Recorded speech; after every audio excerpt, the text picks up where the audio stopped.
Assalamualaikum warahmatullahi wabarakatuh. Let me introduce myself first. My name is Keysha Efriani Rafifah with the student number A1B025011. This time, I will present a journal with the title Exploring Stereotypes of Gender and Social Class Representation in the Hunger Games Catching Fire. Stereotypes have long been a significant topic of study and debate within the realm of social life. According to Marx and Co. 2019, stereotypes are widely held belief about the behaviors and characteristics of individuals associated with specific social groups. Gender stereotypes often uphold these roles, dictating how men and women should behave or be perceived. In the Hunger Games Catching Fire, gender stereotypes evident by the portrayal of the female lead subvert traditional norms. Katniss Everdeen embodies strength and independence, challenging the conventional portrayal of women as weak and reliant on men. The movie's portrayal of social class stereotypes, which expose systemic discrimination and biases against lower class characters. Social class stereotypes often manifest in the treatment of individuals based on privilege, where those from higher socioeconomic backgrounds are favored over those from disadvantaged groups. In the Hunger Games Catching Fire, these stereotypes are depicted through the stark contrast between the capital's elites and the oppressed district, reflecting broader societal inequalities. The method of the study employed a qualitative approach to examine the representation of stereotypes in the Hunger Games Catching Fire.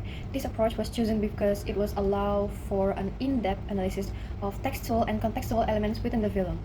The data collection process involved 3 steps. The first step in the analysis involved reviewing the movie transcript to identify conversation or scene related to the stereotypes.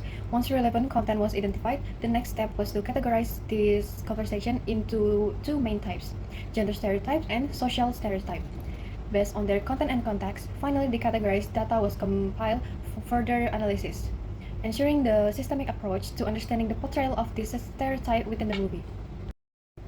The first dominant masculinity, the sufferer of gender stereotypes, is women cannot be a role model for other people. Can be seen when the scene of Katniss challenges traditional gender stereotype when a younger expressed her desire to volunteer as a tribute in the Hunger Games, inspired by Katniss' bravery. The girl's words, "One day, I'm gonna volunteer, just like you did," highlight how Katniss' courage serves as an inspiration, breaking the norm that women are rarely viewed as a role model based on their action. Traditionally, women are often admired for their physical appearance rather than their bravery or leadership. But Katniss devised this by being recognized for her strength and sacrifice. And the second evidence was found in the scene where Plutarch and Katniss meet at a celebration party for the winner of the 75th Hunger Games. Katniss says that the party that was held for her was too much. It shows that she doesn't portray her feminine side.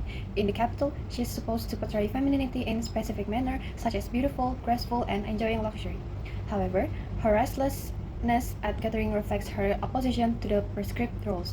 Plutarch, as a masculine figure in a position of authority, must navigate and exploit societal convention to keep control. His ability to make caustic remarks on the party morality reveal a certain male privilege.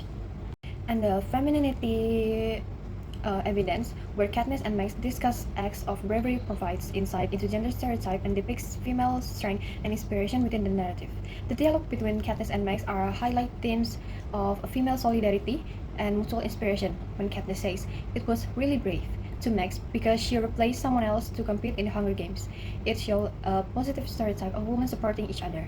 Her bravery, linked directly to Katniss' actions, showcase a cycle of female empowerment and solidarity.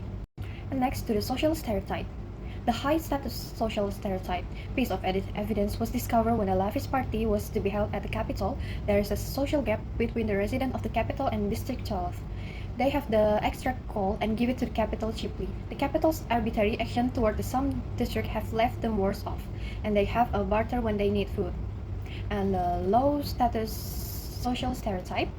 The first example occurs when a District 11 resident is executed for raising 3 fingers, a peaceful symbol of gratitude that the Capitol interprets as rebellion. This harsh punishment illustrates the extreme oppression faced by the working class people in the district, who are exploited for their labor and live under constant threat from the Capitol. And the conclusion of this study is the analysis of the Hunger Games Catching Fire revealed various gender and social class stereotypes that influence the audience's perception of gender roles and social status. Gender stereotypes and social class stereotypes were identified, with gender representation proving to be more dominant. This dominance is largely attributed to the portrayal of the female protagonist, Katniss Everdeen, who challenged traditional gender stereotypes through her strength and bravery while also displaying emotional traits commonly associated with women. Social class stereotypes are also evident, particularly in depicting social inequalities, prompting the audience to consider the existing social system critically.